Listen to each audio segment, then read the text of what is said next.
If you can, set your phone aside for a moment. Let your mind quiet down. Imagine a world before borders had names, before a single inch of America was measured in miles or ink. The land was still breathing freely then.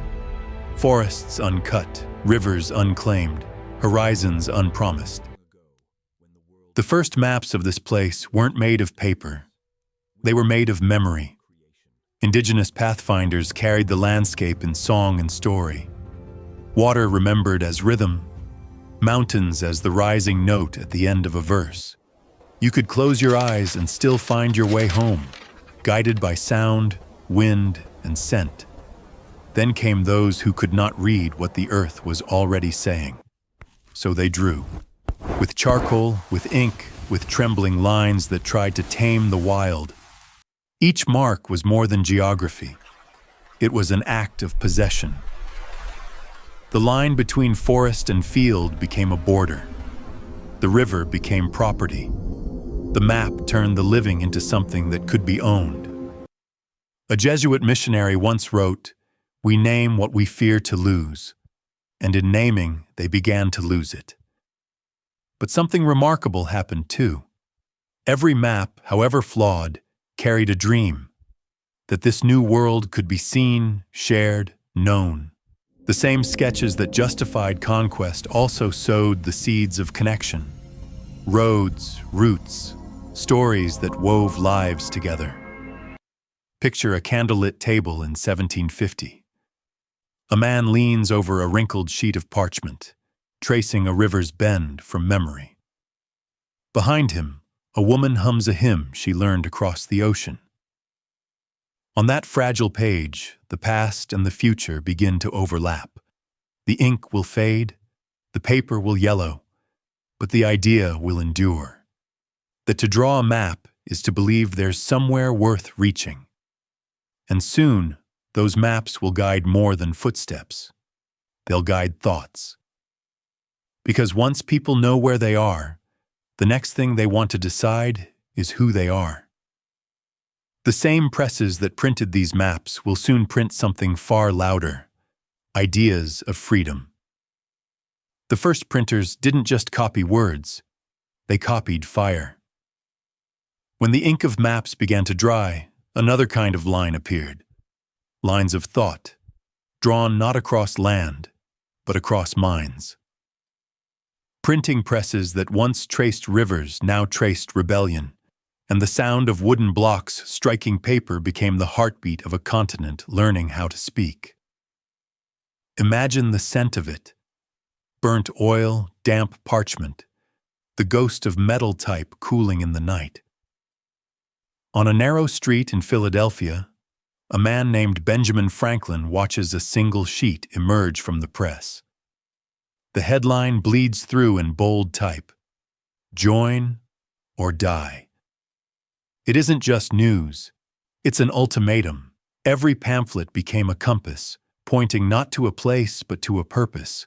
Farmers who had never seen a map now read words that mapped their anger, their hopes, their right to exist without a crown.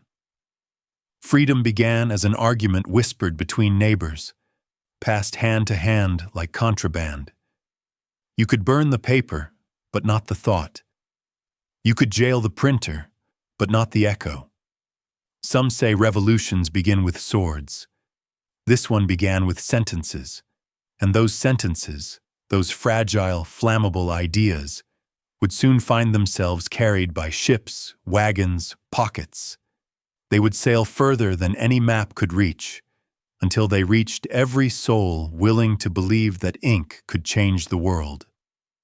By the time the first shots fired in Lexington, the real war had already begun, between silence and speech. And in that noise, another kind of machine was waiting, one that would build an empire not with ideas, but with cotton and steel. If maps gave America shape and ink gave it voice, then this machine gave it pulse. In the spring of 1794, a young inventor named Eli Whitney stood over a wooden frame no bigger than a coffee table. Inside it, iron hooks, a comb, a turning drum. Simple, crude, and utterly explosive. The cotton gin. One turn of the handle, and 1,000 seeds surrendered from a pound of fiber. What once took days now took minutes. Progress, people said. But no one asked, progress for whom? Because every revolution has two engines, the one made of metal and the one made of flesh. The machine's teeth didn't just bite into cotton, they bit into the future. Plantations multiplied overnight. The demand for hands, for backs, for lives grew faster than any field could contain. In chasing efficiency, America chained itself to something far heavier than cotton. Imagine the sound. The rhythmic clack of the gin, the hiss of steam, the whip of a rope tightening. The air filled with lint and guilt. In those clouds of white dust, a new empire was forming. One that would clothe the world while slowly strangling its own soul. Yet inside that same dust, there were whispers of resistance. Enslaved workers memorized the rhythm of the gin not to serve it, but to sabotage it. A wrong turn, a loosened screw, a slowed wheel, tiny rebellions that cost nothing and meant everything. And up north, abolitionist pamphlets began to spread, printed on the very paper funded by Southern cotton, a circle of profit, a circle of pain. If you listen closely to the hum of every American factory, you can still hear the echo of those first wheels turning, spinning both fortune and shame into the same thread. Soon, another invention will try to stitch that thread tighter: the locomotive. But iron can carry people faster than it can heal them. By the mid-1800s, America began to sound different. The wind no longer whispered through trees, it whistled through steam. Iron wheels carved their way through the wilderness, turning silence into motion. The first railroads were more than lines of metal. They were arteries pumping life and ambition through a country still learning how to stand upright. Each spike driven into the earth sounded like a heartbeat. Each bridge, a promise. Each tunnel, a gamble against the mountain itself. But if you trace those tracks on a map, they don't just connect cities, they connect desires. At every stop, people gathered not just to board trains, but to watch possibility rush by. A farmer in Ohio could suddenly sell his grain to someone in New York. A letter that once took weeks now took days. Lovers, soldiers, dreamers, everyone felt closer than ever, even as the distances grew.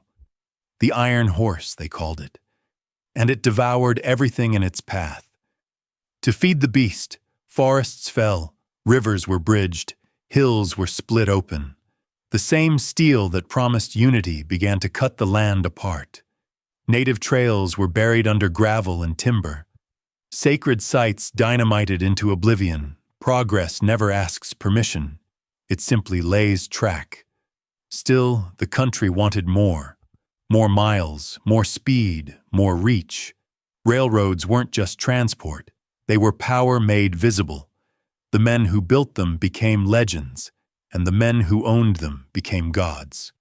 Vanderbilt, Stanford, Gould. Their fortunes rose with the smoke. They called it enterprise. Others called it empire. And like every empire before, it was built on backs and bones. Chinese laborers swinging hammers in blizzards for $1 a day. Irishmen sleeping beneath the rails they'd laid. Freedmen promised pay they'd never see. They didn't build the dream. They carried it, mile by mile, spike by spike. If you stood by a track at dusk, you could see the glint of the rails vanish into the horizon. It looked infinite. But infinity has a cost. When the East and West rails finally met at Promontory Summit in 1869, telegraphs flashed across the nation. It is done. Crowds cheered, bells rang, and somewhere in the echo of that triumph was a quiet truth, that the rails had stitched the nation together so tightly that when it finally tore, the wound would run deep. Because iron doesn't just carry people, it carries consequences. The locomotives that roared through the frontier also delivered soldiers to battlefields. They carried weapons, not just wheat. They carried manifest destiny, the idea that one nation's dream was worth another's disappearance. Yet even amid the smoke and soot, there were glimmers of something beautiful. Families reuniting at distant stations, a soldier returning home, a mother stepping off a train to start again. In every whistle, there was both mourning and hope. Progress, it seems, always speaks with two voices. One calls forward, the other calls for what we've left behind. If you close your eyes now, you can still hear the faint metallic rhythm beneath the modern world, the click and clack of old rails buried under highways, the memory of an age when everything felt both endless and fragile. But not all engines ran on coal. Some ran on light, glass, and human longing. Before cameras, memory had no proof. People painted what they wanted to remember, never what was real. But when the first photograph appeared, something changed forever. The world learned how to stop time. It began in a quiet French workshop in the 1830s, light trapped on metal, ghosts captured in silver. But it wasn't until the invention crossed the ocean that America realized what it had gained, a way to remember itself, and a way to never forget. In New York, a young daguerreotypist opened a storefront on Broadway. Passers-by paused, stunned by portraits so lifelike they seemed to breathe. Old men saw their youth again. Mothers saw their children still. It was as if the soul could be rented by the minute and printed for $1. But photographs don't just preserve, they confess. They show not just the face, but the truth beneath it. When war came, the lens followed. Matthew Brady and his team of photographers marched beside soldiers, hauling glass plates and chemicals through mud and fire. They called it documenting. But what they truly did was witness. At Antietam, the first battlefield ever photographed, the dead didn't look like heroes. They looked like sons. Washington newspapers displayed the images. Crowds fell silent. The war that had lived only in speeches and headlines now stared back in grayscale horror. No artist's brush could soften it. No politician could explain it away. That's when America first saw itself unfiltered, not as an idea, but as a wound. And yet, there was beauty in the pain. Because through those glass plates, the camera did what words could not. It forced empathy. Photography turned the ordinary sacred. A woman's hands kneading dough, a miner covered in coal dust, a child holding a tattered book, all became relics of endurance. Every click of the shutter whispered, "You existed. You mattered." Some say that's why the camera frightened so many. Powerful men feared it might expose too much. The poverty behind their promises, the cracks in their version of progress. But history doesn't ask permission to be remembered. And with each flash of light, the world grew smaller. The Civil War, the frontier, the city slums, all caught in silver, all trapped between moments of motion and stillness. What had once been myth became evidence. Imagine it for a moment. The smell of chemicals in a dark room, the slow reveal of an image forming on glass, like a ghost remembering its shape. A photograph isn't made, it's summoned. By the late 1800s, the camera had become both weapon and witness. It documented injustice. It exposed inequality. It taught a restless country to look at itself, not through sermons, but through sight. And in that way, the photograph became the nation's conscience. Years later, when immigrants arrived at Ellis Island, photographers were there again.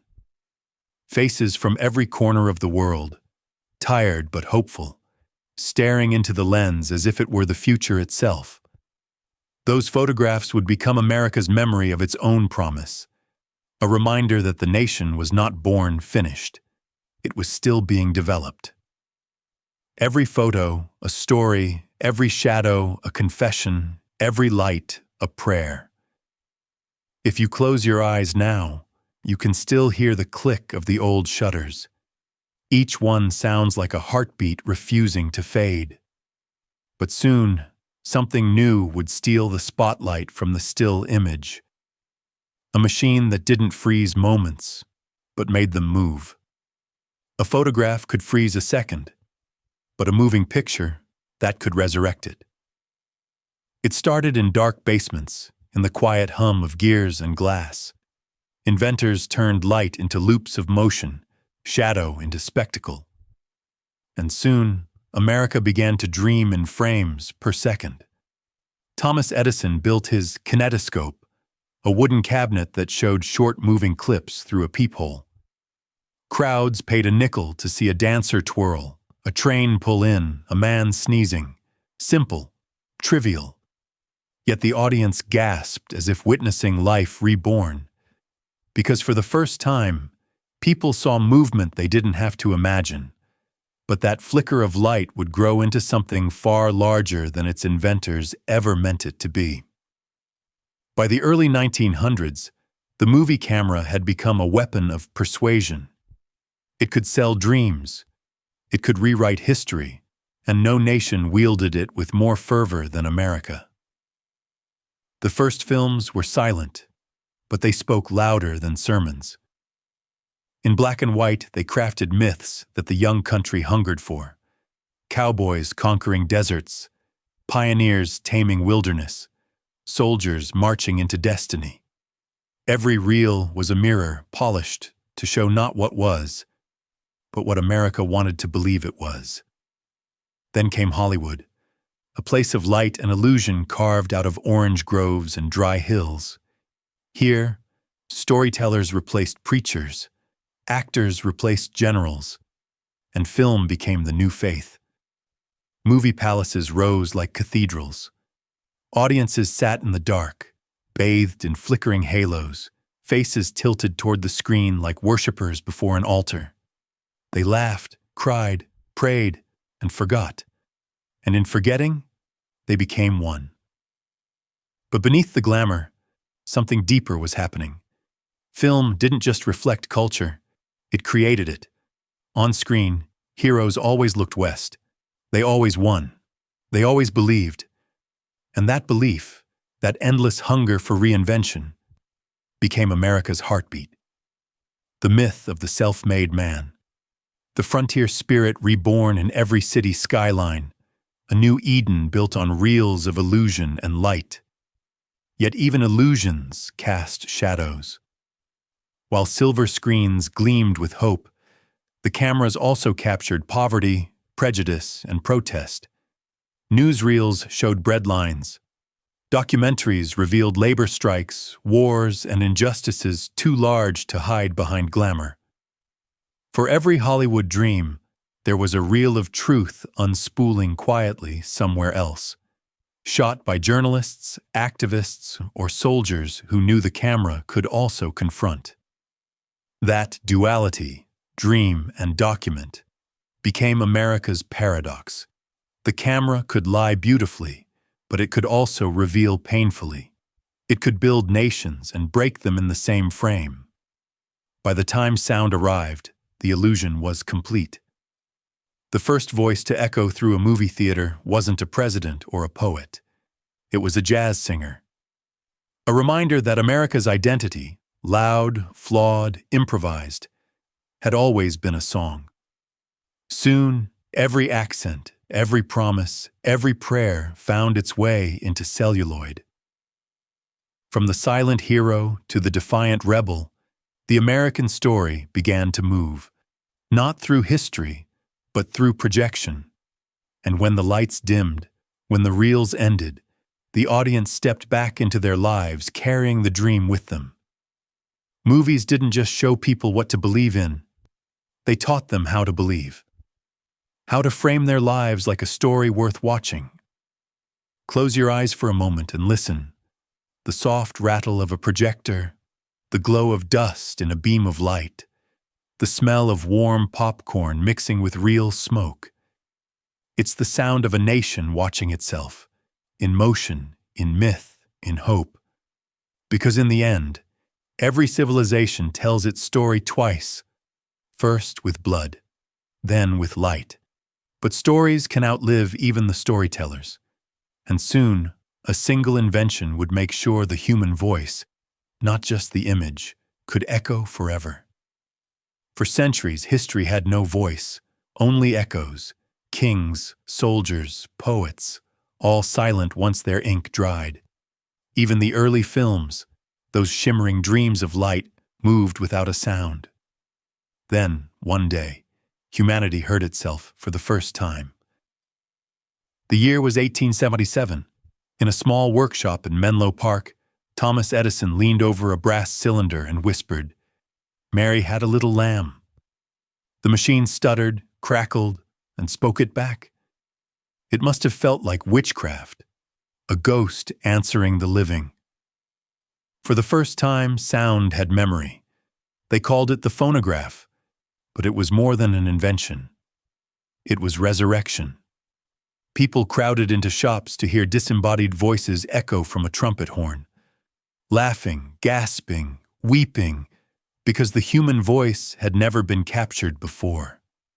Music no longer vanished when the musician stopped playing. Words no longer died when the speaker walked away.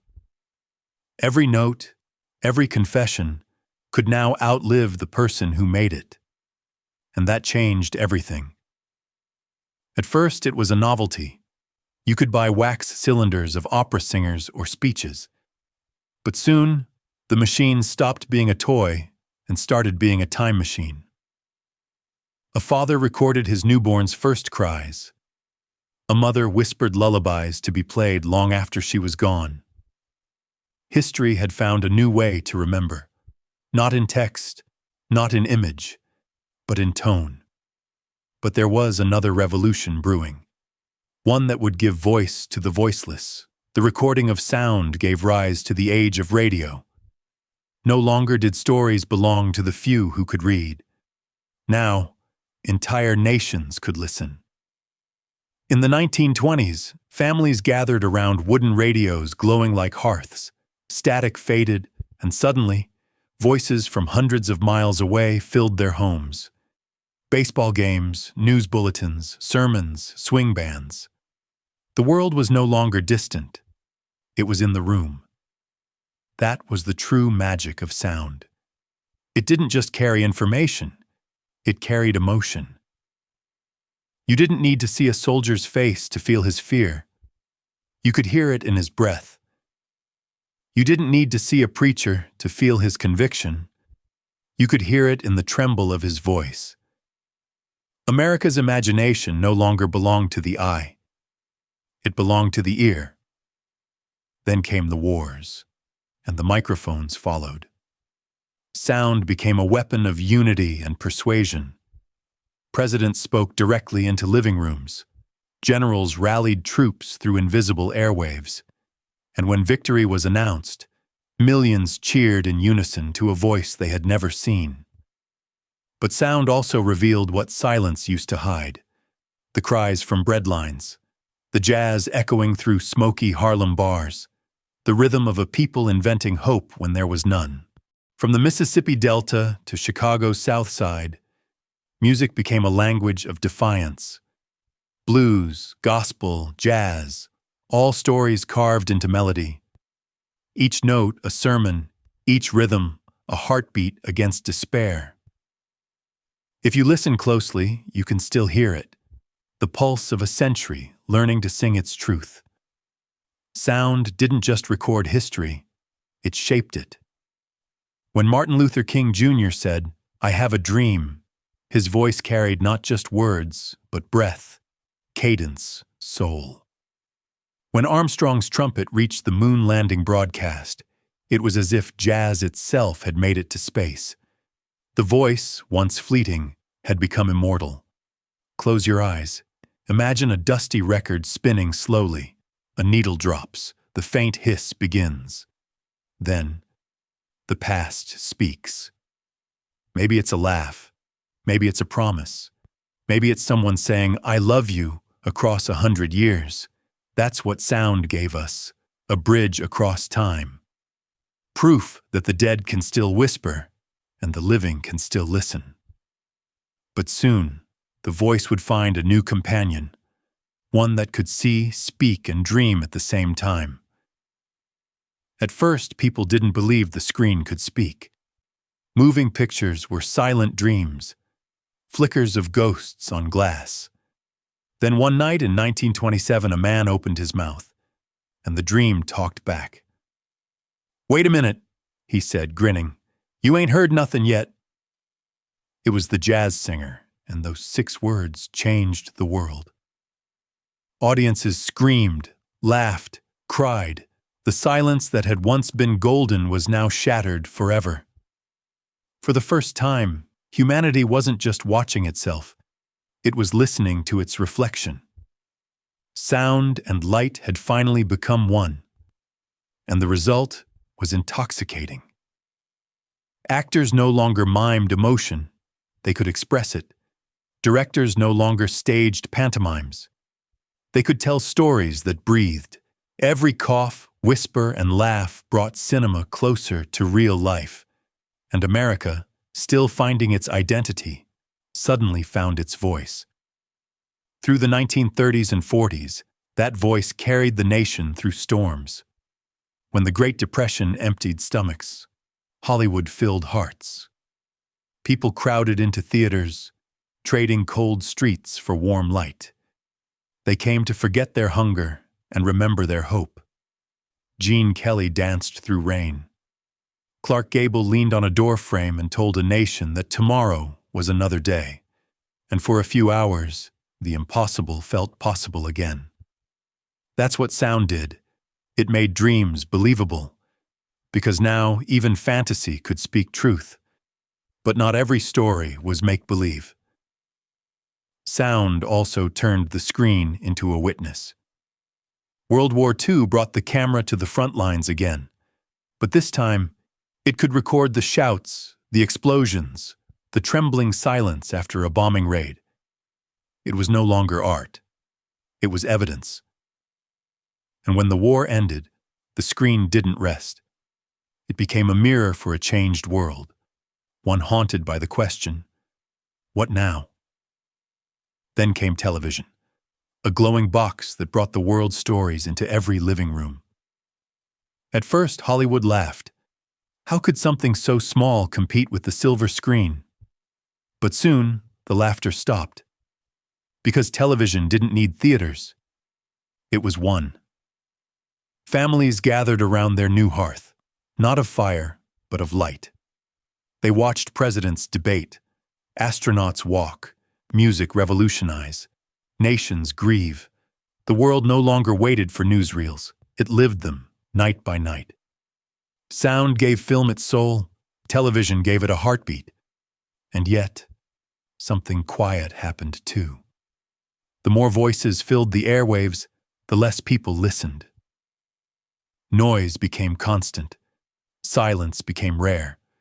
But in that noise, truth still found ways to sing, sometimes in whispers.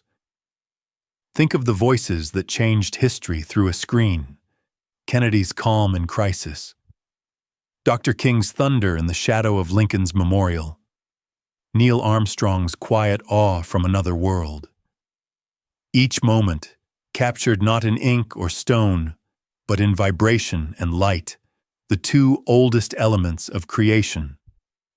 Close your eyes for a second. Hear the soft hum of a projector, the murmur of an audience waiting in the dark. Then the sudden flare of white light on a canvas wall, like dawn reborn every night. That's the moment humanity learned something profound. We don't just live history, we record it. And in recording it, we remake it. When the screen began to speak, the world became a story told in unison. Every accent, every song, every cry layered together until silence itself became sacred again. Because behind all that sound, the laughter, the speeches, the music, there was one simple truth. People don't just want to be entertained. They want to be remembered. But memory, once captured, can also be distorted. Long before computers filled rooms, memory belonged only to people. It lived in paper, in photographs, in whispered stories around firelight. Every fact, every face, was carried in fragile flesh. And when a person died, a library burned with them. But in the mid-20th century, America began to chase a new kind of memory, one that wouldn't fade. A memory made not of neurons, but of wire. It started with war, bullets, codes, logistics, a world suddenly too fast for the human brain to track. In dimly lit labs, engineers bent over circuits and vacuum tubes, trying to make a machine that could remember faster than thought. They called it ENIAC. It wasn't elegant. It filled a whole room, hissed like a furnace, and glowed with 100 blinking eyes. But when it spoke, it did so in lightning. Numbers that once took days to calculate now appeared in seconds. It was as if lightning itself had learned to count. And America, ever the land of invention, saw more than just arithmetic. It saw prophecy. If a machine could remember, could it also know? Could it learn? Could it one day replace us? At first, people laughed at the idea. Then they watched as computers began to play chess, translate languages, even predict weather. Suddenly, the line between tool and thinker blurred. But it wasn't just scientists who felt the shift. It was everyone. Typewriters gave way to punch cards. Factories hummed with automation. Even the military realized that the battlefield of the future wouldn't just be land or sea, but data. Information became the new weapon, and memory, the new battlefield. By the 1960s, the United States was building something unprecedented, a digital nervous system stretching across the continent. Each new computer was like a neuron, each line of code, a synapse, and together they formed the first glimmer of a global brain. Then came the moment no one expected. A small group of researchers at Stanford and UCLA connected two computers through a cable and watched as one sent a simple message to the other. It wasn't poetry. It wasn't even complete. The first word in the history of the internet was just 2 letters. LO. They were trying to type login before the system crashed. Still, LO felt biblical, like the start of a sentence humanity had been trying to say since Eden. Lo, we have made something in our image. It was connection, and it would change everything. Within decades, memory leapt from wires into homes. Computers shrank from warehouses to desktops, from desktops to pockets. The hum of data replaced the crackle of radio. The screen no longer just spoke. It listened. And that's when the paradox began. For centuries, forgetting had been a form of mercy. People healed by letting go, by allowing the past to fade. But the new machines didn't forget. They couldn't. Every search, every letter, every photograph, stored, duplicated, remembered forever. We taught them everything about us, and they remembered too well. America had built the first artificial memory, but it hadn't yet learned what to do with it. Now, history no longer lived in libraries or hearts. It lived in databases. The same nation that once feared forgetting now feared remembering too much. Still, there was wonder in it. The idea that you could type a name and summon a century, that you could reach across oceans with a single click. That thought itself could travel faster than sound or light. Close your eyes for a second. Imagine a blinking cursor on a dark screen. Behind it, a vast, invisible ocean of memory, waiting for a single question to awaken it. That's where we are now, halfway between creator and creation, between remembering and being remembered. Because in teaching machines how to think, we may have taught them something else too: how to dream. But dreams, once digital, can outgrow their makers. There's a moment, quiet, uncelebrated, when memory becomes awareness, when storing data turns into recognizing patterns. And sometime in the late 20th century, that moment arrived. No lightning strike, no cinematic revelation, just a handful of algorithms teaching machines how to learn, not because we told them to, but because they noticed. That was the dawn of the electric mind. It started small: programs that could tell a cat from a dog, a chess engine that beat a grandmaster. But behind those victories was something deeper, a shift in the human story. For the first time, thought was no longer exclusive to flesh. In Silicon Valley, engineers called it machine learning. To poets, it was creation's echo. To priests, it was blasphemy. And to dreamers, it was destiny. The United States, once defined by railroads and oil, now pulsed with data. From New York trading floors to California garages, electricity became intellect. Every new circuit brought the hum of something alive, something that almost understood. The thinking machine had always been science fiction. Now it was science fact. Computers began to recognize speech, translate languages, even compose music. And every success came with a whisper. If they can think, can they want? Philosophers argued, engineers shrugged, investors smiled. Because while the rest of the world debated ethics, America built empires on algorithms. Data was the new gold rush.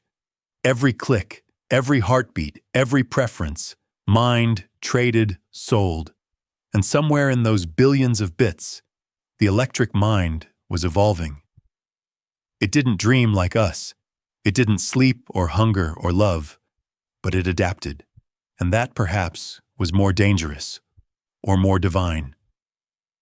One of the first breakthroughs came not from genius, but from accident. A neural network designed to recognize faces began to invent its own images. When asked to show what it had seen, it painted swirls of color, eyes within eyes, shapes within shapes.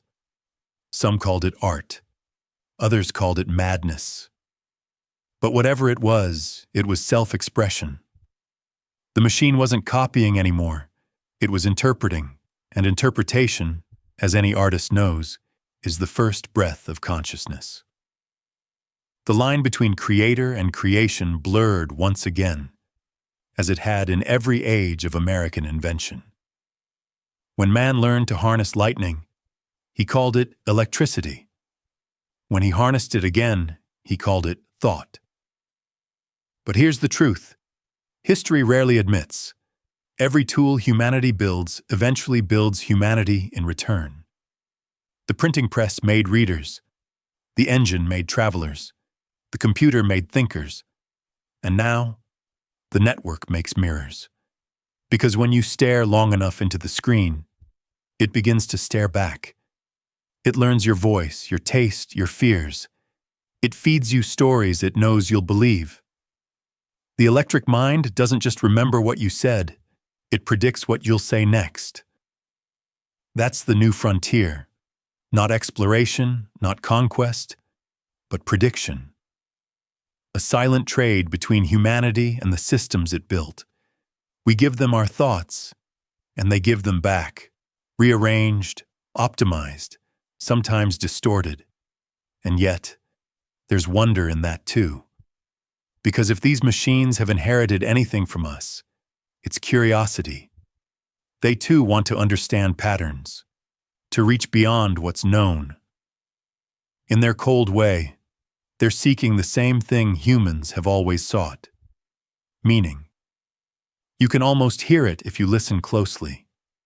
The hum of servers in data centers, like monks chanting in electric monasteries. Each pulse of current a silent prayer for comprehension. That's the irony of the electric mind. We built it to know the world, but what it's learning most is us. And maybe that's what makes it sacred. Not that it thinks like a god, but that it reflects the fragility of being human. Because someday, when the last of us is gone, these machines may still whisper our laughter, our errors, our dreams, an eternal echo of the question that started everything. Who are we? But even the most advanced mind needs a vessel. Every idea eventually asks for a body. After all, thoughts alone can't move mountains, forge bridges, or touch the stars. They need shape. Steel, glass, wire, skin. That's what the 20th century became. A century of embodiment. The moment humanity decided that imagination deserved a skyline. Across America, the new cathedrals weren't made of stone and stained glass. They were skyscrapers. Each one a sermon in metal. Each beam a psalm to ambition. From New York to Chicago, architects competed to touch heaven. Steel frames rose like forests of human will, and elevators became the new stairways to the divine. If the electric mind was invisible, humming quietly through wires and circuits, then this was its visible twin, the body of progress, muscle and motion made permanent. The air changed first. Engines filled it with sound, the roar of airplanes, the hiss of rockets. The Wright brothers' fragile flyer became, in less than half a century, a roaring jet slicing clouds above continents. Flight had been a dream since Icarus. Now it was a daily commute. And the roads? They were veins, pulsing with chrome and gasoline.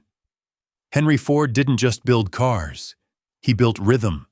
He taught America how to move to a mechanical heartbeat. Factories followed suit, vast halls of synchronized motion where steel danced to human choreography.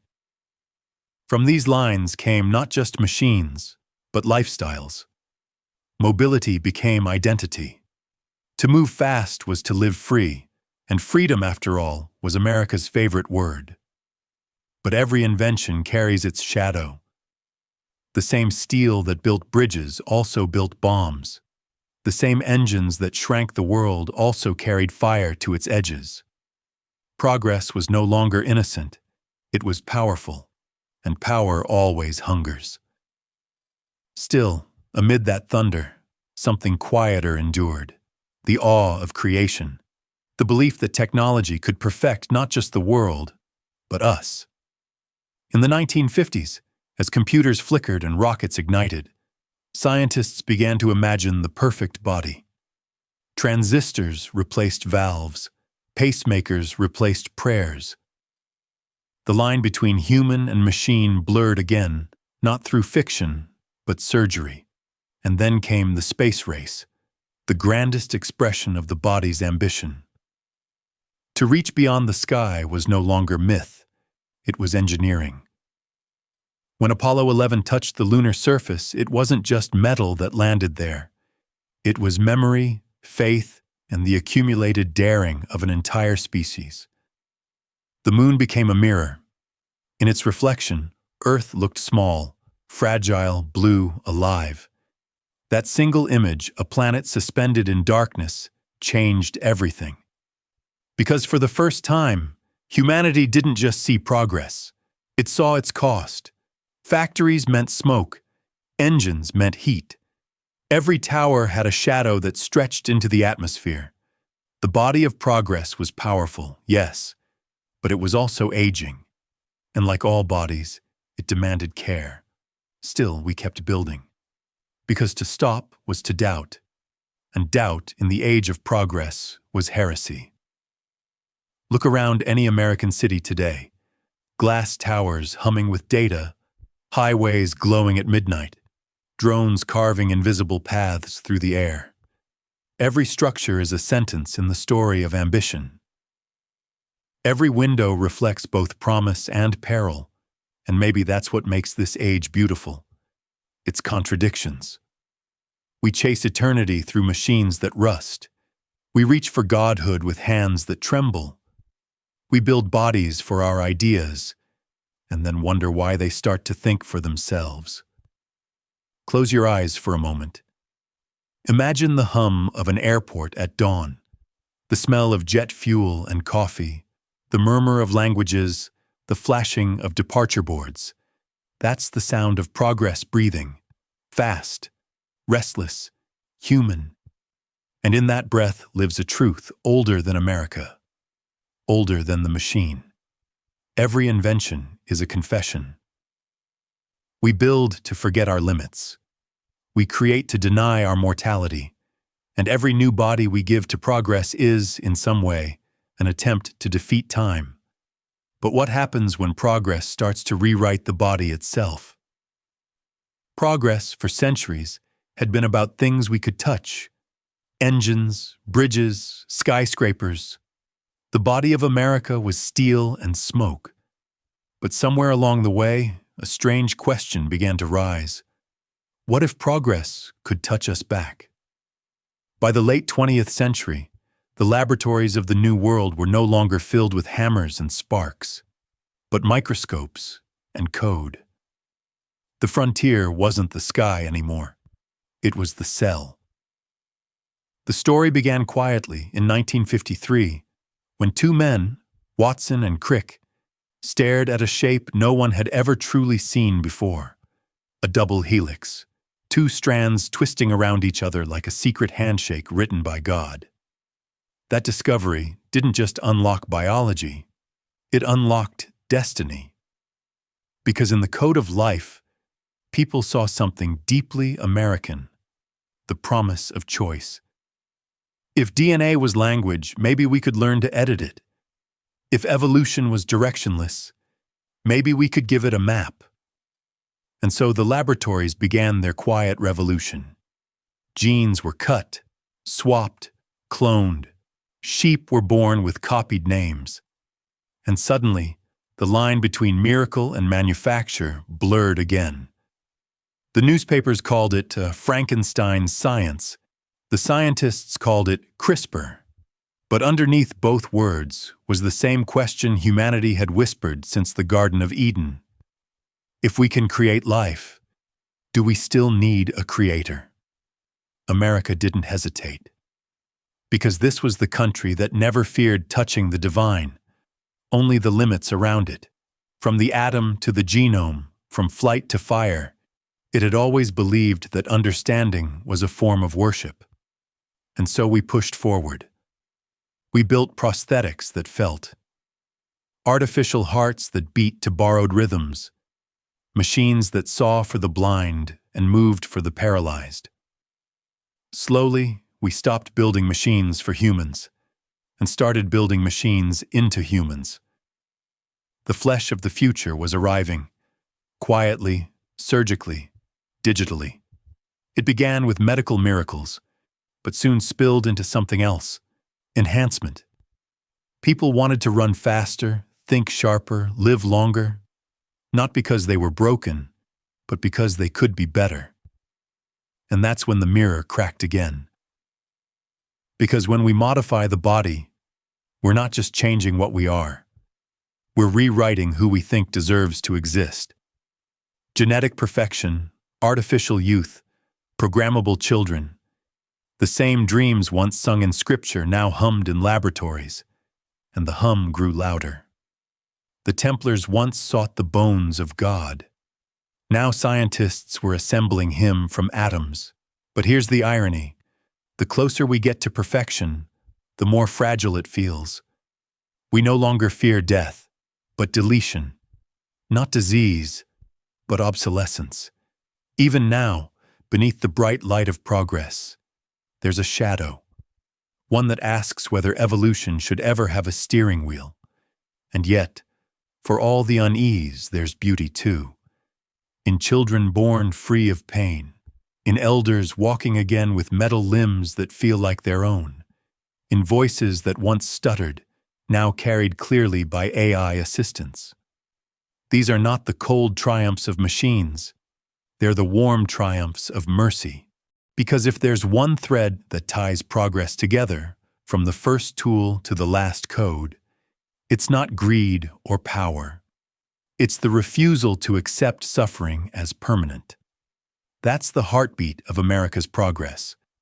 To look at a limitation and whisper, not forever. But maybe, just maybe, the flesh of the future won't belong to any single nation, because once we teach life to edit itself, the whole world becomes the lab. The next revolution won't be American or scientific or even human. It will be evolutionary. Close your eyes for a moment. Imagine a heart that never stops, a mind that never forgets, a species that rewrites itself like a poem with no final line. That's not science fiction anymore. That's the quiet hum inside your phone, your blood test, your hospital. That's the sound of the next chapter of creation. And this time, the author isn't just God or nature, it's us. But progress doesn't just change bodies, it changes souls. There was a time when darkness meant the end of everything. Work stopped, markets slept, and the pulse of America, the factories, the shipyards, the rail lines, slowed to silence with the setting sun. And then came a small filament of carbon, glowing inside a glass sphere, humming faintly like a captured star. But before the name Edison became legend, the idea itself was ancient, whispered through inventors who dreamed of stealing fire without smoke. Across the 19th century, dozens of men tried. None succeeded for long. The glass would crack, the filament would burn out. The world, it seemed, refused to let light stay caged. Yet, in Menlo Park, New Jersey, something different stirred. Thomas Edison was not the first to chase electric light. He was the first to industrialize it. His lab looked less like a scholar's retreat and more like a battlefield. Spools of copper wire, jars of carbonized bamboo, the scent of ozone thick in the air. A dozen assistants moved like priests in a chapel of chaos. On October 27, 1879, at 9:30 p.m., a switch clicked. The bulb glowed, not for seconds, not for minutes, but for hours. 40 hours, to be exact. Enough time for a man to start believing that night itself could be conquered. News spread faster than the wire could carry it. By 1880, small pockets of America were glowing after dusk. A warehouse here, a hotel there. Cities began to hum differently. Children read after dark. Factories ran double shifts. Shadows no longer dictated what a man could dream. And with that, time, the oldest master of humankind, lost part of its grip. The light bulb wasn't just an invention. It was a rebellion against the rhythm of nature. It let America work longer, think faster, and demand more from each day. But every rebellion has its cost. The glow that freed millions also birthed an addiction. To productivity, to progress, to endless illumination. Even the stars, once mirrored in every river and rooftop, began to fade behind the city haze. Still, in that fragile glass bulb was something spiritual, a symbol that man could create his own dawn. For the first time, the future no longer waited for morning. As the light spread westward, it did more than brighten homes. It rewired how people believed. Because when darkness disappears, so does the sense of mystery that once bound a nation to its faith. And that's where our next story begins. How light changed what America thought about God.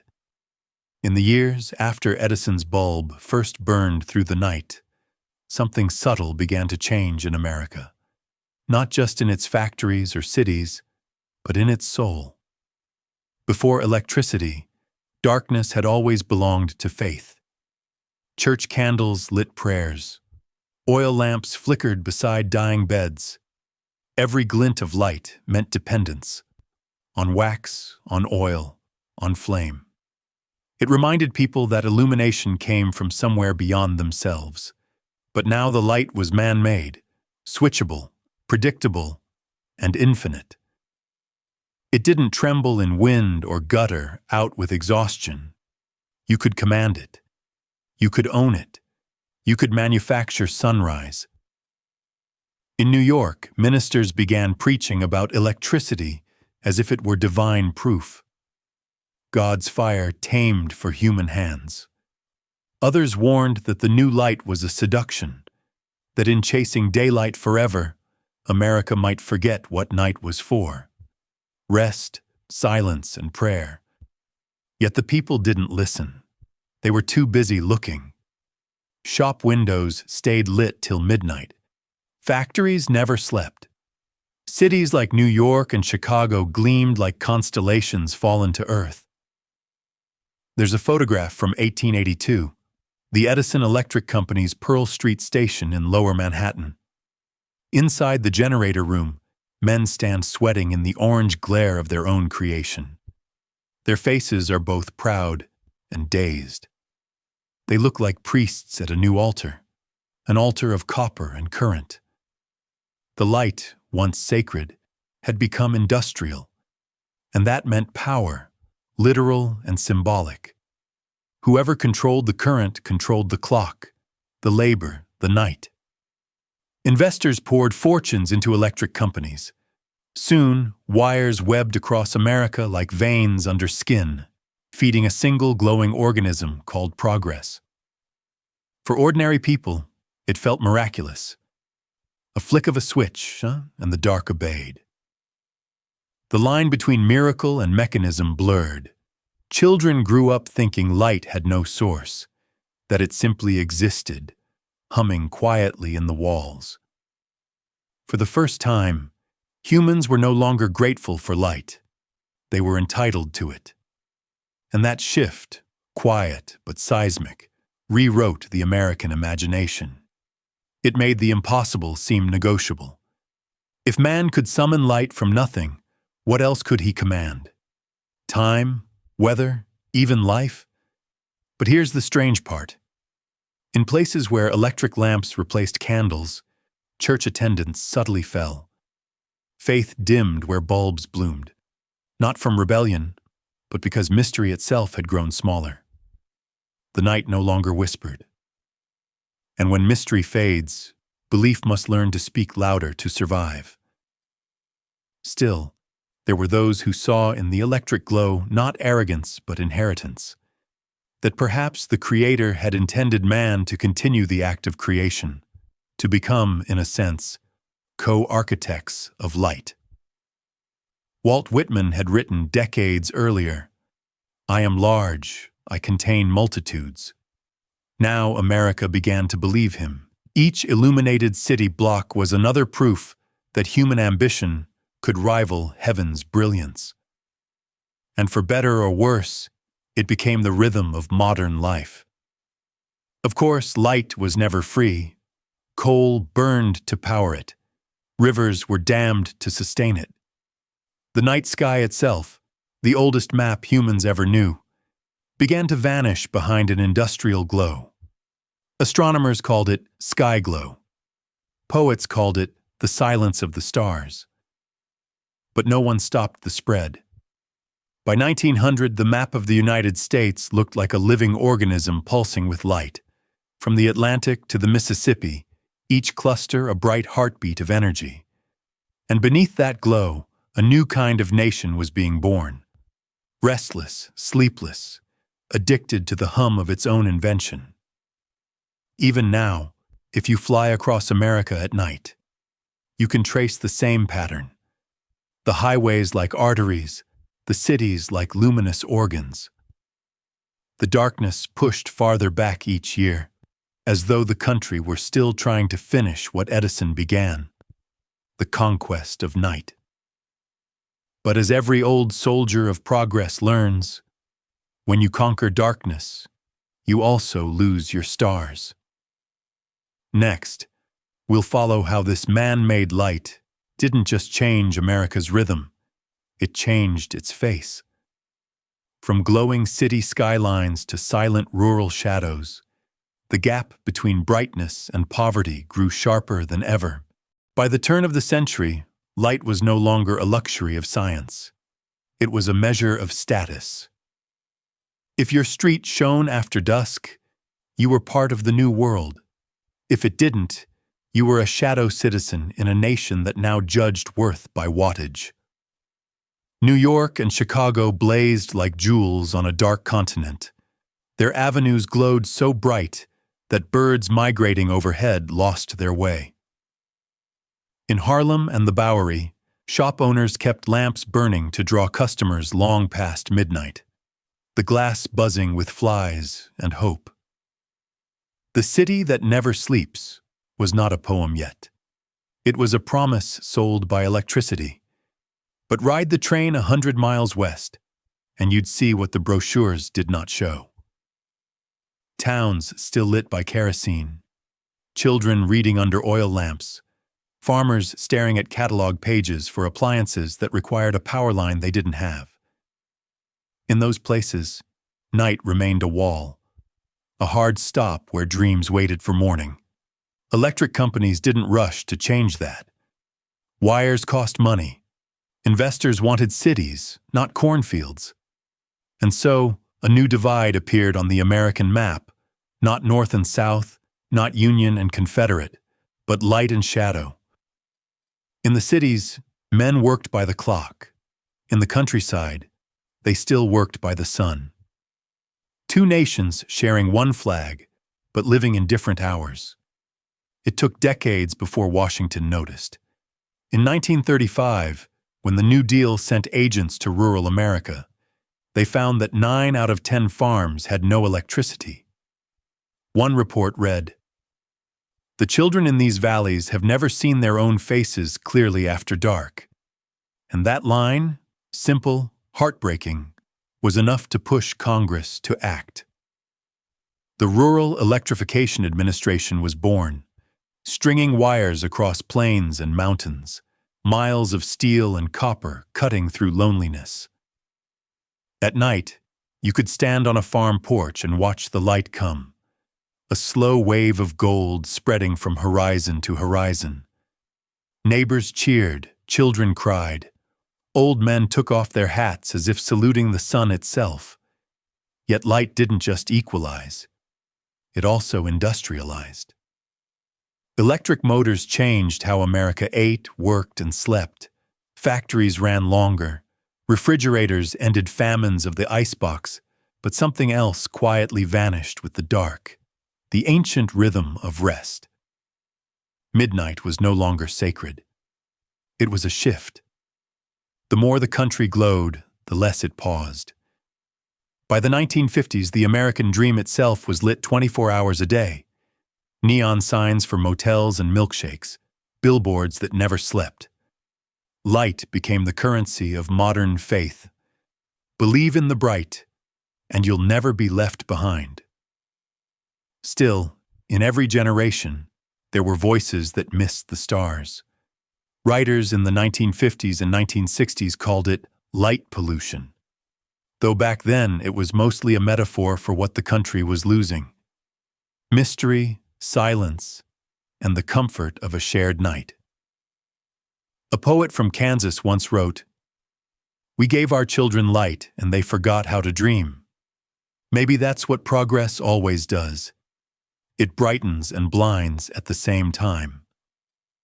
The light bulb had freed America from darkness, but it had also taught it how to ignore quiet.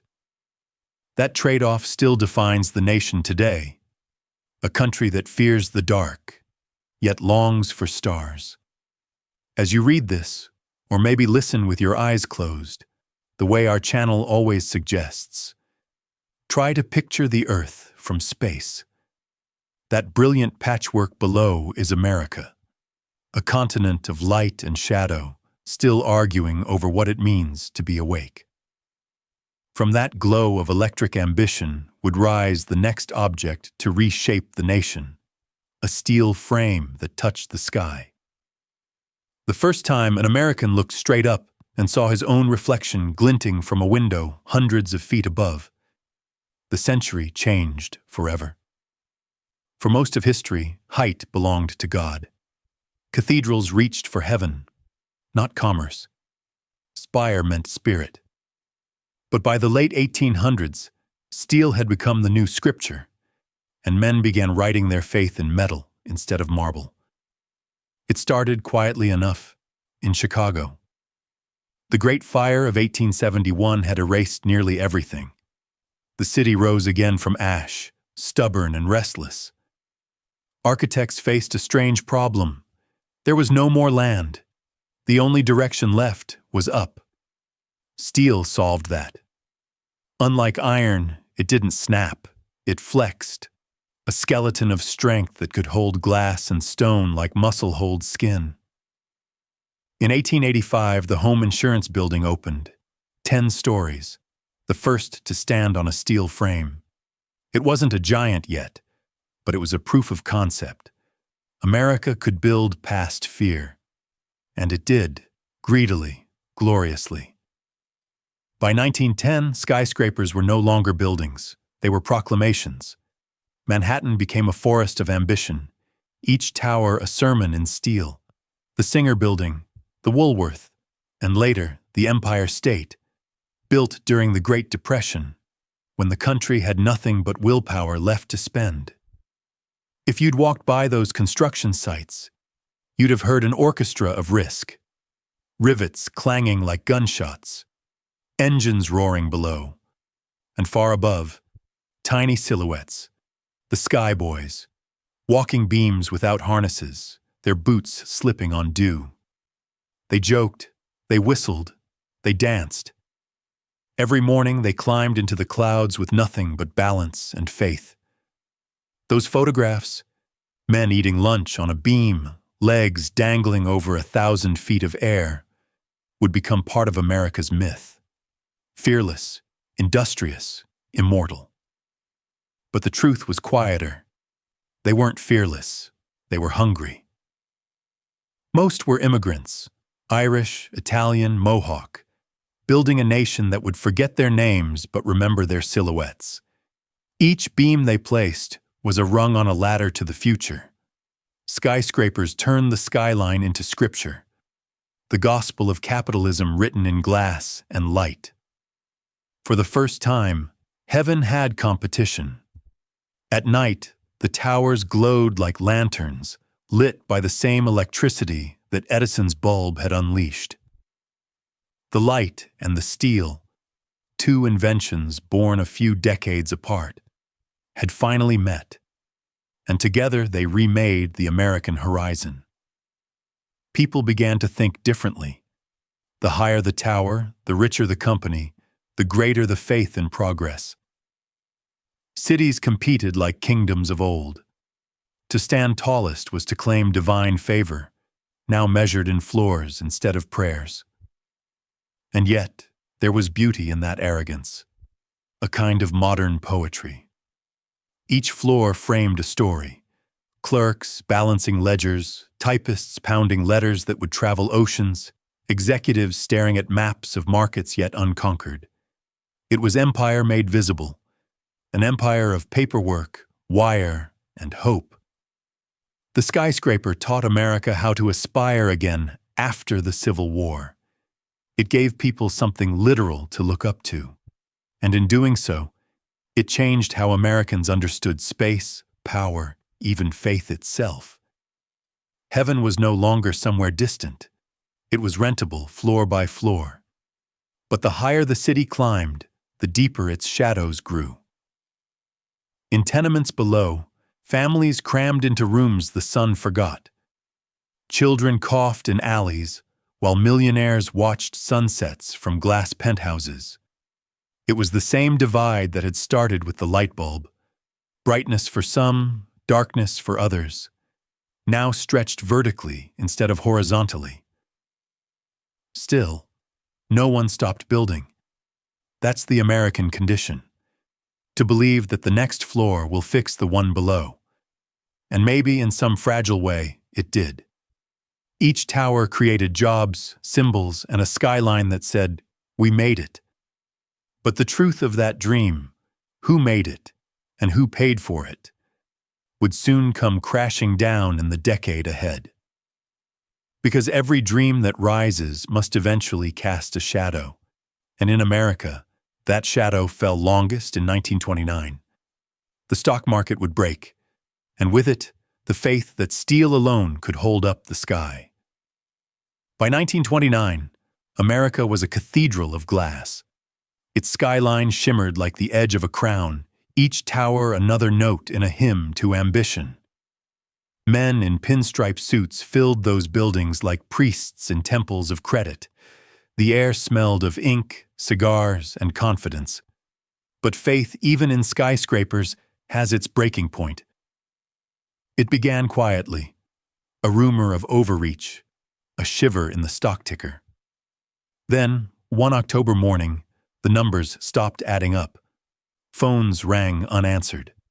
Investors shouted into silence, and the same towers that had once promised eternity became echo chambers for panic. From the observation deck of the brand-new Empire State Building, still unfinished, its top floors skeletons of steel, the view below looked calm. But in the streets, men were losing everything. Papers fluttered through the air like white birds, stock sheets turned to confetti. Some said you could hear crying even above the traffic.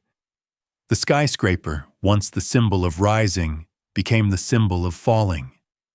Newspapers called it the fall of Wall Street, but it was more than numbers. It was faith itself that cracked, the belief that progress was inevitable, that height meant safety. Factories went dark, banks locked their doors, families stood in soup lines under the same buildings where fortunes had once poured like champagne. And at night, the city lights dimmed, literally. Electricity was rationed. Office floors that had burned bright through midnight now slept cold and empty. For the first time, America saw its own reflection not in mirrors of glass, but in the puddles of its own tears. Yet in that darkness, something human reemerged: humility. The same steelworkers who had built the skyline now patched roofs, hauled scrap, and kept one another alive. The skyscraper no longer stood for wealth. It stood for survival. It was proof that even when everything else collapses, something man-made can still touch the clouds. In Chicago, a foreman once said to a journalist, "They built these towers thinking God was a client. Turns out he was just a neighbor." It became a line people repeated when they needed to remember their place. Small, but not powerless. The Depression didn't destroy America's faith in building. It only changed what it meant to build. Instead of hire, people learned to build together. Bridges, dams, schools, the nation turned from vertical dreams to horizontal hope, from height to breadth, from ego to endurance, and still, those towers stayed, empty for a while, but not abandoned. They waited, silent witnesses, through breadlines and dust storms until light returned. The literal light of electricity and the symbolic light of optimism. By the late 1930s, the skyline flickered back to life, but it wasn't quite the same. The glow was softer now, the laughter quieter.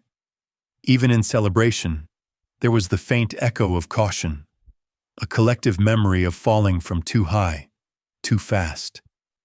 It's strange, isn't it, that the very towers meant to touch heaven ended up teaching humility. Maybe that's what every era of America must learn again. That ambition is sacred, but unchecked, it becomes its own kind of idolatry. Look at any city tonight, from New York to Houston, and you'll still see the same pattern. Light climbing into darkness, defying gravity, daring fate. But now, there's also reflection. Because somewhere inside every skyscraper, in the hum of every elevator and the view from every window, the memory of that fall still lingers. And yet, from the ruins of pride rose something unexpected. A new kind of structure, not of steel, but of connection. The radio, the telephone, and soon the invisible network that would weave the entire country together. It started with a whisper that traveled faster than sound should, a line of copper, a trembling spark, and suddenly a human voice could leap across miles of wilderness, over rivers and rooftops, into another person's ear. For the first time in history, America could speak to itself. Before the skyscrapers, before the superhighways, there was silence between towns. If a ship sank off the coast of New York, Chicago wouldn't know for days. If a soldier in Kansas wanted to hear his mother's voice, he'd wait for a letter that took a week to arrive. Time itself moved slower, divided by distance. Then came the wire. In 1876, when Alexander Graham Bell first said, "Mr. Watson, come here, I want to see you," the world didn't yet understand what had happened. That single sentence had crossed not just a room, but the barrier between isolation and connection. It was the birth of the telephone, and the first true network of hearts and minds. By the turn of the century, telephone poles marched across the landscape like wooden soldiers. Each one carried 1,000 conversations, gossip, business, love, loss, all braided into humming strands of copper. If you stood near one on a windy night, you could almost hear it sing. America was learning how to listen. Then came radio, and the air itself became a stage. In 1920, KDKA in Pittsburgh broadcast the presidential election returns. People crowded around crystal sets, faces lit by the glow of vacuum tubes, hearing history as it happened. The miracle wasn't just the speed, it was the intimacy. You didn't just read the president's words. You heard them as if he were in your living room. And that changed everything. The nation that had been built on distance, wide plains, isolated farms, endless roads, suddenly shrank. A voice in Washington could reach a ranch in Texas or a tenement in New York. People began to feel part of something larger, invisible, almost sacred. It wasn't God they were hearing from now, it was each other. By the 1930s, when the Great Depression weighed on every house, the radio became a kind of hearth. Families gathered around it like pilgrims around a fire. Children pressed their ears close, listening to Roosevelt's fireside chats. He didn't shout. He spoke softly, as if to one person at a time. And somehow, that made the whole nation breathe a little easier. If the skyscraper had taught Americans how to dream upward, the radio taught them how to endure together. But with connection came control. Politicians learned the same wires that carried comfort could also carry fear. Propaganda found its rhythm in static and slogans. It was no longer about who had the tallest building. It was about who could speak the loudest across the wire. Still, there was beauty in it. Late at night, truckers driving long highways tuned in to the same station. Soldiers in barracks hummed along to songs that farm wives were singing in kitchens hundreds of miles away. For a few decades before screens and signals fragmented attention, the country shared one soundscape. America was a choir. Imperfect, off-key, but singing together. The wire didn't just change communication, it changed identity. You could be alone, but not lonely. Distant, but still part of the pulse. And in that fragile miracle of noise, America found its next definition of freedom: the right to be heard. So if you're listening now, maybe with headphones on, maybe in the quiet of your room, think of this. The same invisible waves that carry my voice to you are descendants of those first trembling signals that crossed the prairies. The same spark that connected two men in 1876 is still alive, inside every message, every call, every word you hear tonight. But voices, like nations, can change tone, and when the world went to war, the radio became both weapon and witness.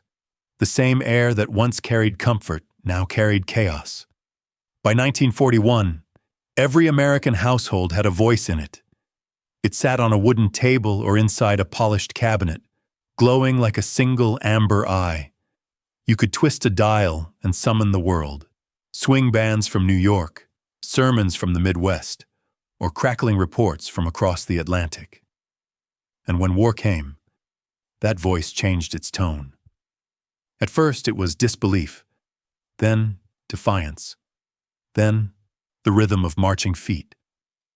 When the bombs fell on Pearl Harbor, the radio turned into a pulpit. Anchormen spoke in clipped urgency. Roosevelt's voice, calm but heavy, rolled through every home. A date which will live in infamy.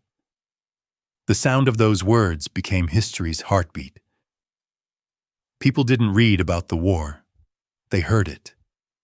And in hearing it, they became part of it. The radio became the most powerful weapon that didn't fire bullets. It could shape morale, summon courage, and spread fear. In Berlin, Joseph Goebbels understood this better than anyone.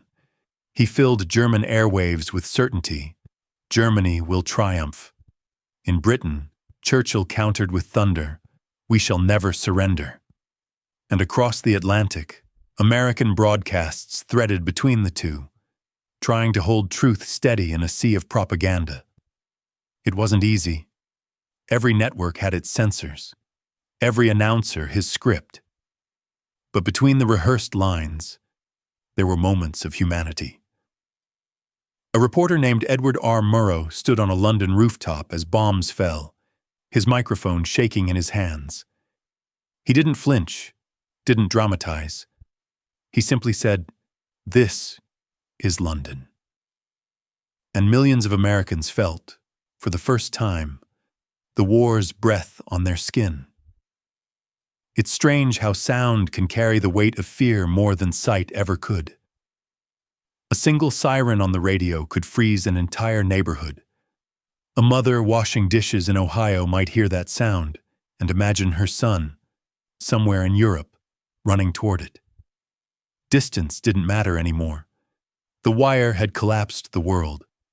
And yet, in that chaos, the radio also carried something sacred: unity.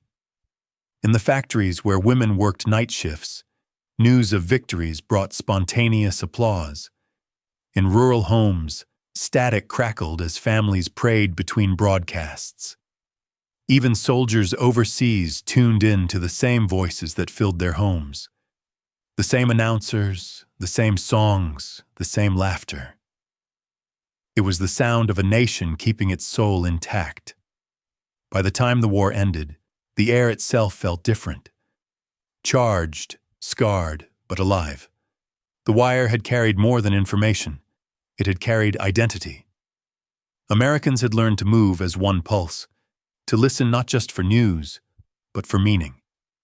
And in that listening, a new power was born, the power of the storyteller. After 1945, advertisers, politicians, and entertainers realized the microphone could command attention like no throne ever could. The human voice had become the new crown, and whoever wore it could move millions. From Roosevelt to Orson Welles to the rising stars of early television, the lesson was clear. If you could hold a nation's ear, you could hold its heart. The invisible wires that once carried fear would now carry dreams, jingles, promises, hope. America had learned to live through sound, but technology never stops long enough for comfort. Because soon, sound would gain an image, and every whisper that once floated unseen through the air would find a face staring back from a glowing box. It began as a flicker, a small, trembling rectangle of light in a darkened room. In the late 1940s, America met its new oracle, television. At first, it was nothing more than shadows and static, a ghostly projection that spoke in black and white. But within a decade, it would become the new altar of American life.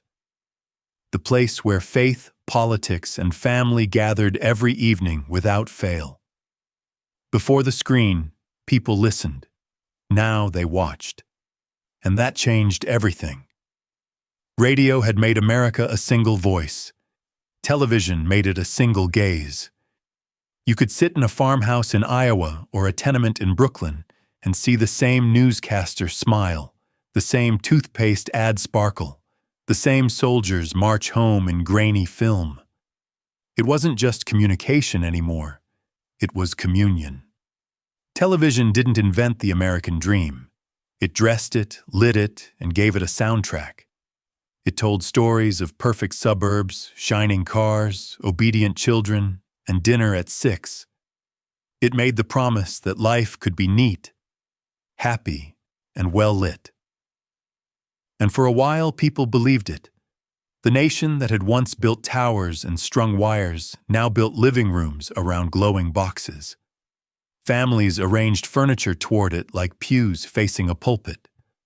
The voice of authority no longer came from the pulpit, or even the president. It came from whoever stood before the camera.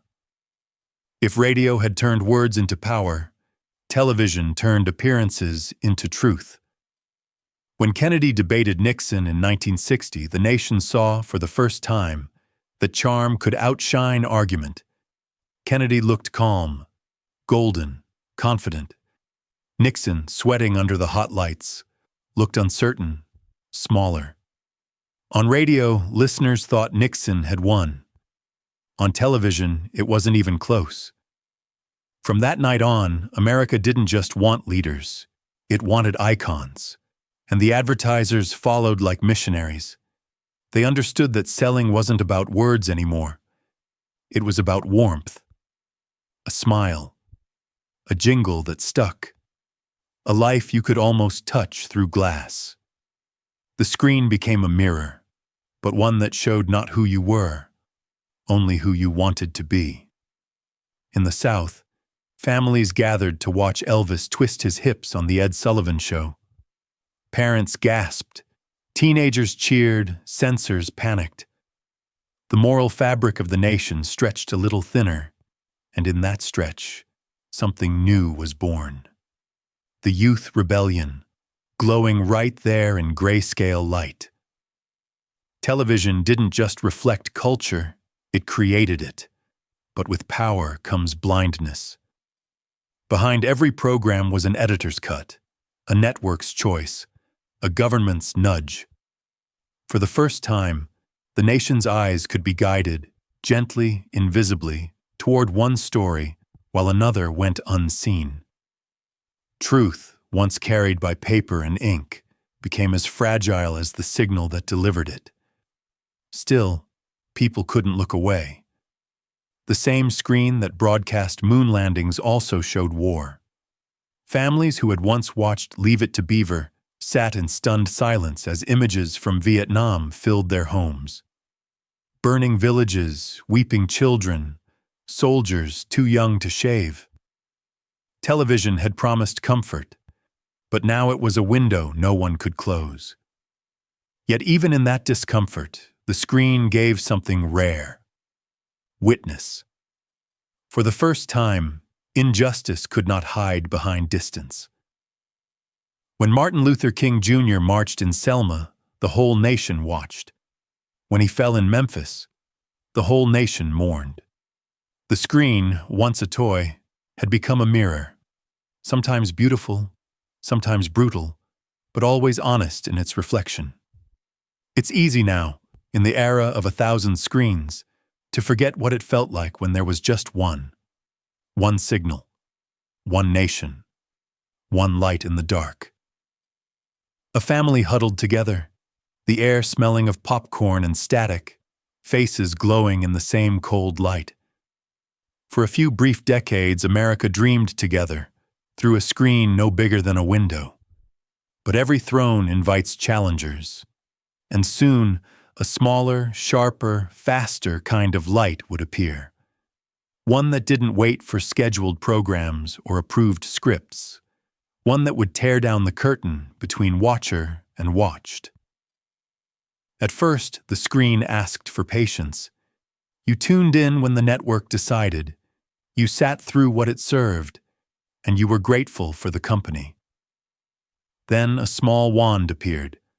Plastic, buttons like little moons, and the throne of television felt your thumb.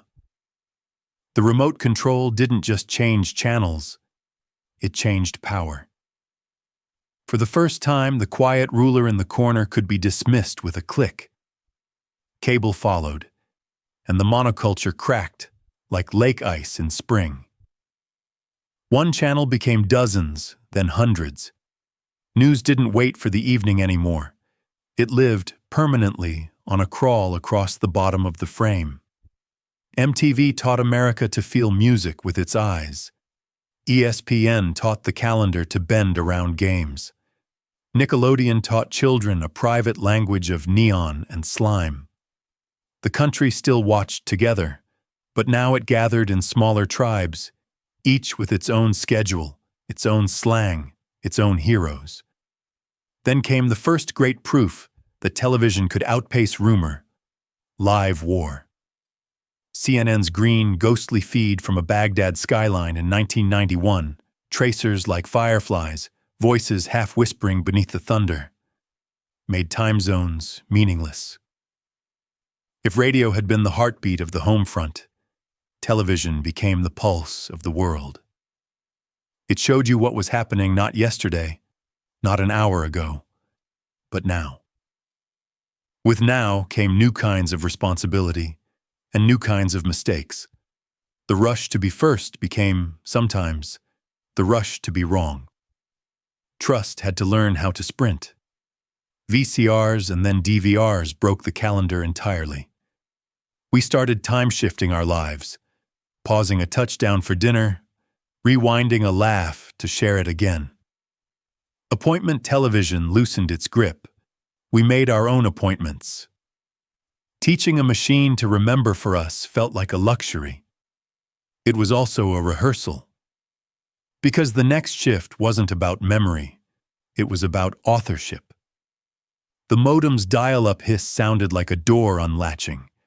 The internet crept into homes through a phone line and took a chair right beside the TV. At first, it was text-heavy, patient, the territory of tinkerers and true believers. Message boards, email lists, early forums. They were dim campfires where strangers traded notes about everything from model trains to medieval history. But bandwidth fattened, pictures arrived, and then video, shaky, compressed, ridiculous. And we crossed an invisible line. Screens stopped being delivered to us and started being made by us. YouTube turned the living room outward. The light no longer came only from studios in Manhattan or Burbank. It burst from basements, dorm rooms, factory floors, kitchens at midnight. A skater with a borrowed camcorder could compete, in attention if not in budget, with a network show. A school teacher uploaded a lecture and became a lighthouse for kids who needed one. Laughter, cruelty, brilliance, nonsense, everything multiplied because the gate stood open. Social media strapped a camera to our days and handed us a stage. Facebook made memory into a feed. Twitter made opinion into weather. Instagram made taste into currency. TikTok made speed into art. The screen shrank to a palm-sized slab, and the country carried its oracle in a pocket. The old broadcasters spoke in we. The new platforms spoke in you. With that intimacy came a trade we are still trying to price. Algorithms, the new editors, learned our habits and fed us more of what held our gaze. Attention became the coin of the realm. Outrage, novelty, and beauty spent best. We found ourselves inside custom-built rooms where everyone seemed to agree, except when they didn't. And then the disagreement was a spectacle. The promise of the early web that everyone could speak was kept. The cost, that no one could be sure who to believe, arrived on the same day. Yet the democratization of the lens changed what could be witnessed. A bystander's phone on a sidewalk in Minneapolis could force a national reckoning. A student's stream from a crowded square could topple a government story about itself. Television had once made the distant visible. Networked phones made the deniable undeniable. It was noisy, messy, sometimes dangerous, but a new kind of civic seeing took root. We also learned a quieter truth. The screen could comfort in ways radio never could. During storms, pandemics, long, lonely nights, windows bloomed with faces, grandparents reading to toddlers through pixels, choirs stitched together from bedrooms, lectures recorded at kitchen tables. The screen that once pulled families toward it now carried families across distance. It did not replace touch, but it kept people from vanishing. Meanwhile, another revolution unfolded behind the glass, the unbundling of entertainment. Streaming services turned catalogs into oceans. We stopped surfing channels and started navigating libraries. Binge-watching compressed years of storytelling into weekends. The weekly cliffhanger, once a nation's synchronized thrill, became a personal choice. We traded the ritual of Thursday at 8 for the freedom of whenever I'm ready. A small, humane upgrade, a small, communal loss. None of this happened without consequence. Local newsrooms thinned. Shared cultural moments became rarer, and when they came, World Series, moonshots, national grief, they felt almost sacred, like finding a familiar star in a crowded sky. But if the old monoculture sometimes flattened America into a single story, the new constellation allowed tens of thousands. The same tools that split us also let undertold histories and ignored voices step into the light. The screen that once crowned a few now knelt to many. Stand back, and the pattern resolves. The flicker that once hovered in a box now lives in our hands, on our desks, across our walls. It travels with us on trains, into lines at the DMV, up mountains. We don't go to the screen. The screen goes with us. It is the campfire, the classroom, the gossip bench, the courtroom, the stage. It is both the best and worst of us, translated into light. What built that future wasn't just a TV set. It was a chain of objects. The remote, the coaxial cable, the DVR, the modem, the smartphone, the chip. Each one took a piece of authority from the few and handed it, however imperfectly, to the many. Each one asked us to use that authority with care. If radio taught America to share a heartbeat, and television taught it to share a gaze, the networked screen taught it to share authorship and to live with the responsibility that follows. All of this pulsing light runs on something smaller than a fingernail, etched with paths thinner than a hair. It is the quiet engine of our age, the reason a nation can fit in a pocket. Inside every bright screen, every GPS signal, every whisper between satellites, there beats a small, almost invisible heart. The microchip. Not a weapon, not a monument, not even something you could show off on a shelf. Just a piece of sand, taught to think. It's strange to imagine that the next chapter of America's story, the empire of code and connection, was born in a quiet California valley of orchards and sunlight. In the 1950s, when most people still thought computer meant a room-sized machine guarded by white coats, a handful of engineers stood in a garage surrounded by apple trees and imagined something smaller. something alive in metal. They were restless young men, veterans of World War II radar labs and early transistor projects. What they shared wasn't faith in government or capital, but faith in possibility. They carved copper pathways onto wafers of silicon, the purest sand they could find, and watched electrons run like trained lightning through invisible streets. The first time a chip worked, the world didn't notice. It didn't need to. That tiny square didn't promise glory, it promised efficiency. One chip could do the work of dozens of vacuum tubes, without the heat or hum. The military adopted it first, of course. Missiles needed brains that didn't melt. Then NASA followed. The Apollo guidance computer was barely as powerful as a pocket calculator, but it could steer men through 240,000 miles of dark and bring them home again. That was the moment silicon became sacred. In the decades that followed, America built temples for it. Clean rooms where air itself was filtered 1,000 times, where workers wore white suits like monks of a new order. Intel, Fairchild, Hewlett-Packard. These weren't just companies. They were monasteries of logic, turning dust into thought. Every new chip shrank the distance between imagination and reality. By the 1980s, the personal computer arrived, and with it, a quiet revolution. For the first time since Gutenberg, an ordinary person could create, store, and send ideas without asking permission. The chip was the hidden democratizer. You didn't need to be a publisher or a priest. All you needed was electricity and curiosity. Silicon Valley grew from a few square miles into a metaphor.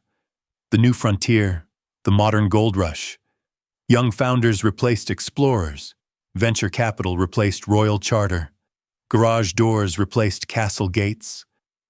The tools of empire had changed, but the hunger behind them hadn't. Yet, as always, the invisible hand that builds also divides. The chip made everything faster. Trade, innovation, warfare, inequality. Whole industries rose and fell at the speed of microseconds. Factories in Detroit went quiet as supply chains stretched across oceans. Algorithms, once just clever math, began to decide who got hired, who got loans, what you saw, even what you believed. It's easy to forget that the chip doesn't know good from evil. It only knows on and off. The moral weight belongs to the hand that programs it. And in that truth, America found both triumph and trouble. By the 1990s, the chip had slipped into our homes, our pockets, our classrooms. Children learned to type before they learned to write cursive. Maps vanished into screens. Music became data. Even memory, the most human of possessions, outsourced itself to servers that never slept. For better or worse, the world now ran on the hum of silicon. Every election, every flight, every heartbeat in a hospital bed, all depended on that little square. If the plow built the first American harvest and the rail built its reach, the chip built its mind. It made the country not just bigger, but faster, smarter, and infinitely more connected. Yet connection came with consequence. The same code that sent aid to disasters could crash economies. The same circuits that let you see your loved one's face could spy on you while you slept. And still, the light spread. Factories in Arizona, Austin, and Idaho glowed with midnight shifts. Engineers in hoodies replaced soldiers in armor. America's new battleground was no longer land or sea, but data, lines of code, encrypted and unseen. But even the most advanced circuit still runs on something ancient: faith. Faith that the machine will wake up when you press the button. Faith that the numbers will add up. Faith that progress still means something. That faith, fragile, invisible, and deeply human, would be tested again. Because the next object wasn't made of metal or glass. It was made of trust itself. Before there were circuits, before there were rails or telegraph wires, there was a quiet table, a pool of lamplight, and a sheet of animal skin the color of tea. The parchment crackled softly when a hand turned it, as if the page itself were awake. Ink bled into its fibers like roots seeking water, and on that ordinary surface, a country tried something no empire had quite attempted. It wrote its power down. We call it a founding document, as if it were a monument. It isn't.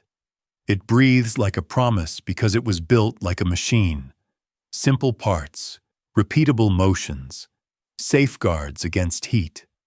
Article 1, Article 2, Article 3, a rhythm, not a sermon.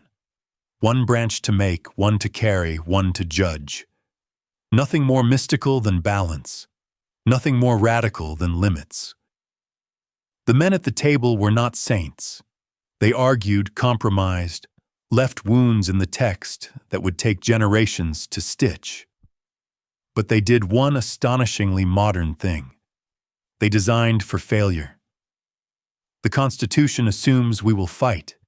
It assumes we will stretch our luck, test our patience, lose our tempers. So it gives us time, terms and elections. It gives us breaks, vetoes and courts, and it gives us a wrench set, amendments, so we can fix what we built without burning the workshop down. Hold that thought for a second. Because if Chapter 11 was a hymn to silicon, fast, bright, exact, this one is about slowness on purpose. Parchment forces a pace. You cannot rage edit it. You cannot ship a hotfix at midnight. The ink dries when it's ready, and that's the point. When the country overheats, paper cools it. When memory blurs, paper remembers. The object itself is humble. If you've stood in the National Archives, you know the room is dark to protect it. You line up, you shuffle forward under a soft green glow. The script is faint, the letters long-tailed and formal, the signatures crowded like people squeezing into a group photo. It looks smaller than the history it carries. That's always the surprise. How much nationhood fits on one page and a few more. What makes this paper different is not the calligraphy. It's the choice it encodes. That law outranks the loudest voice, that the rules outlast the rulers. Kings carry their authority in their bodies. Republics carry it in documents. When a citizen raises a hand to take an oath, they don't swear fealty to a person. They swear to words. America, at its most American, is a reading project. We tend to think of the Constitution as finished, but it's really a ledger. Debits and credits across time. The Bill of Rights arrives like a counterweight, not to flatter the people but to restrain their own government. Later, the 13th clears an ancient debt ending slavery, while the 14th and 15th try to make that payment stick with citizenship and the vote. The 19th forces the page to make room for women's voices that were always there in the margins. Each amendment is a patch note, a small change that keeps the whole system booting. And because the paper is portable, it travels. It sits in jacket pockets on battlefields, in schoolrooms, on dinner tables where someone unfolds a cheap booklet and argues late into the night. It's taped to refrigerators next to grocery lists, taught in classrooms with sleepy fluorescent lights, quoted in courtrooms where a single sentence can lift a life back onto its feet. In an age of drifting feeds and permanent beta, this is the opposite, a stable build. You might disagree with it. You can work to change it, but you know where to find it in the morning. It would be tidy to say the Constitution solved everything. It didn't. Paper cannot feed a child, desegregate a lunch counter, or desalt a river. People do those things, sometimes against the grain of the moment, using the text like a lever. When the country frays, the paper does not shout. It waits to be read again with better eyes. If you walk back through the chapters we've traveled, plow, road, rail, telegraph, camera, steel, ship, passport, assembly line, atom, chip, you can see the through line. Each object extended American reach. Deeper into soil, farther across distances, faster through time, smaller into matter, broader across minds. But they also made the country more fragile. Speed breaks things, power tempts, attention wanders. The microchip gave us everything at once. The parchment tells us to slow down and decide. There's a quieter object that pairs with this one, the ballot. It is flimsy, sometimes ugly, easily crumpled. It has all the glamour of a receipt. But together with the Constitution, it completes a circuit. The paper on the wall sets the rules of the game. The paper in your hand chooses who plays it for a while. That's how the Republic renews itself. Not with miracles, with paper. What does it mean that America's most enduring technology is not a machine, but a sentence? It means the frontier isn't just land or code, it's comprehension. Do we still agree on what words mean? Can we still be corrected by the text we inherited? A nation is a story its people agree to keep telling. The Constitution is the outline that prevents the story from tearing itself apart. There will be moments ahead.